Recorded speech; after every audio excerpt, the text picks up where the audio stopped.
Rust Update 97. Now the first thing they have done is started to combat the hackers a bit more. There was a hack called Brute Force, and that was basically a script they would use to get through your code locks. Now they've changed some aspects of getting in with these. If you don't know the code, like I don't know this one, this is not my base, I'll enter a code, I get electrocuted and I take 5 damage instead of 2. Now if I do it again, I'll take 10. If I do it again, I take 15. I'm not sure how far it scales up, but that was 20. That was 25, and then the next one would kill me. So that's a good thing. Now after a period of time it does go back to 5 damage, but it's a big jump from the 2, and obviously it does scale up. I'm not sure how far. I could test it, I guess.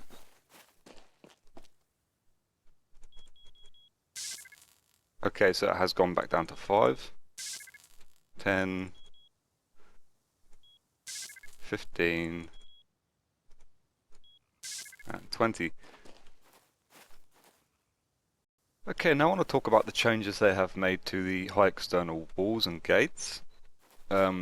Their damage has, their health has been reduced by quite a lot. The stone wall and gate only has 750 health now, and the wooden wall and gate has 600, I think. Yeah. Now, before, I think the wall had 1500 and the gate had 2000, and I'm unsure about how much health the stone ones had. But now they are a lot harder to pickaxe down, and especially the wooden one would take about 3 damage per hit with the hatchet, and that's just not the case anymore. Now the only takes 2c4 to get through one of these now, and I think it only takes 3 to get through this one.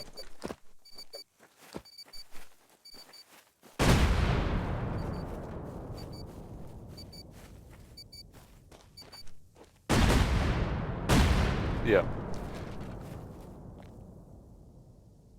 So you won't have to worry about people just smashing their way in with a few shitty tools now, but it does take a little bit less C4 to get in. And they have changed the costs as well. The high external wooden wall is 1500 and the gate is 3000 wood. I'm unsure about what the stone ones cost, but the wall is 1500 stones and the gate is 3000 stones and 1000 wood.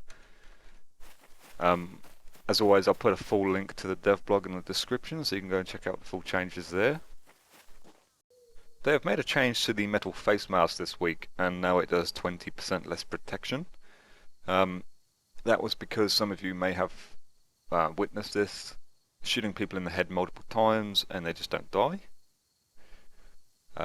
So they've scaled the protection down on this now to make it a bit more realistic, which is good. And in the dev blog they mentioned something about attire health points or something. I'm not entirely sure what that means. It could mean that clothing will have a usage percentage like the tools do, like they deteriorate, then they break, then you have to make new ones or something. I'm not sure what that means, but that could be coming in the next few weeks.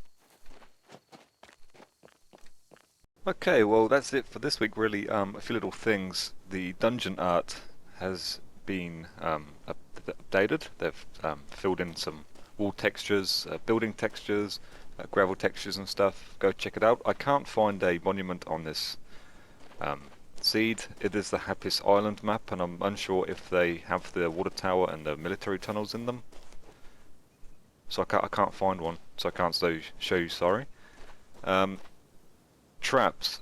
Now, from barrels you can only now get the blueprint and not the item, and that is to stop nakeds from just filling the landscape with traps.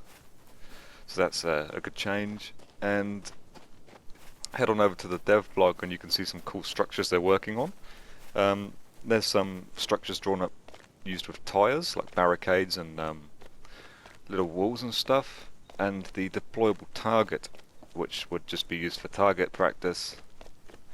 Yeah, head on over, have a look. It looks pretty good. Thank you for watching. You know what to do if you like the video. And I will see you next time. Then two new items. You've got the ladder hatch and the floor grill. Now, you have both of these by default. You don't need to go and find them.